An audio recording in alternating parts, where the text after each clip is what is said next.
I forget معنی ده زه هیروم. simple present tense ده ساده حاضره زمانه ده. د مثال په ډول I forget your promises. I forget your promises معنی ده زه ستا وعدې هیروم. I forgot معنی ده ما هیر کړ. د مثال په ډول I forgot your promises. I forgot your promises معنی ده ما ستا وعدې هیرې کړې. تیره زمانه ده. I will forget معنی ده زه به هیر کړم. ساده راتلونکې زمانه ده. د مثال په ډول I will forget your promises. I will forget your promises معنی ده زه به ستا وعدې هیرې کړم. I support معنی ده زه ملاتړ کوم. د مثال په ډول I support my family. I support my family معنی ده زه د خپلې کورنۍ ملاتړ کوم. I supported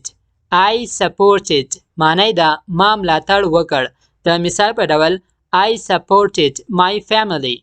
I supported my family معنی ده ما د خپلې کورنۍ ملاتړ وکړ. I will support معنی ده زه به ملاتړ وکم. د مثال په ډول I will support my family. I will support my family معنی ده زه به د خپلې کورنۍ ملاتړ وکړم. I accept معنی ده زه قبلوم. د مثال په ډول I accept your invitation. I accept your invitation معنی ده زه ستا دعوت قبلوم. I accepted معنی ده ما قبول کړ یا ما ومانه. د مثال په ډول I accepted your invitation yesterday. I accepted your invitation yesterday معنی ده ما پرون ستا دعوت قبول کړ. I will accept معنی ده زه به قبول کړم.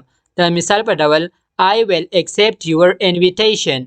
I will accept your invitation معنی ده زه به ستا دعوت قبول کړم. I want معنی ده زه غواړم. د مثال په ډول I want your success. I want your success معنی ده زه ستا بریا غواړم. I wanted معنی ده ما غوښتل. د مثال په ډول I wanted his success. I wanted his success معنی ده ما د هغه بریا غوښته یا ما د هغه کامیابی غوښته. I will want معنی ده زه به وغواړم. د مثال په ډول I will want your success. I will want your success معنی ده زه به ستا بریا وغواړم یا زه به ستا کامیابی وغواړم. I threw معنی ده زه غورځوم. د مثال په ډول I threw the ball to Ahmed. I threw the ball to Ahmed معنی ده زه احمد ته بال غورځوم یا زه احمد ته بال ولم. I threw معنی ده ما وغورځاو. past tense ده تیره زمانه ده. د مثال په ډول She threw the ball very fast. She threw the ball very fast معنی ده هغې بال ډیر په تیزه وغورځاو یا هغې توپ ډیر په تیزه وغورځاو. I will throw معنی ده زه به وغورځوم. د مثال په ډول I will throw the ball to Ahmed. I will throw the ball to Ahmed معنی ده زه به احمد ته بال وغورځوم یا زه به احمد ته بال وولم. I use معنی ده زه استعمالوم. د مثال په ډول I use your phone. I use your phone معنی ده زه ستا موبایل کاروم یا زه ستا تلیفون استعمالوم. I used معنی ده ما استعمال کړ یا ما وکاراو. د مثال په ډول I used your phone yesterday. I used your phone yesterday معنی ده ما پرون ستا موبایل وکاراو یا ما پرون ستا موبایل استعمال کړ. simple past tense ده تیره زمانه ده. I will use معنی ده زه به استعمال کړم یا زه به وکاروم. د مثال په ډول I will use your phone tomorrow. I will use your phone tomorrow معنی ده زه به سبا ته ستا تلیفون وکاروم یا زه به سبا ته ستا تلیفون استعمال کړم.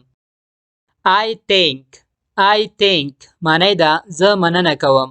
د مثال په ډول I thank my parents respectfully.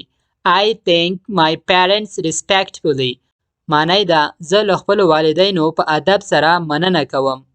I thanked معنی ده ما مننه وکړه. د مثال په ډول She thanked her parents yesterday. She thanked her parents yesterday.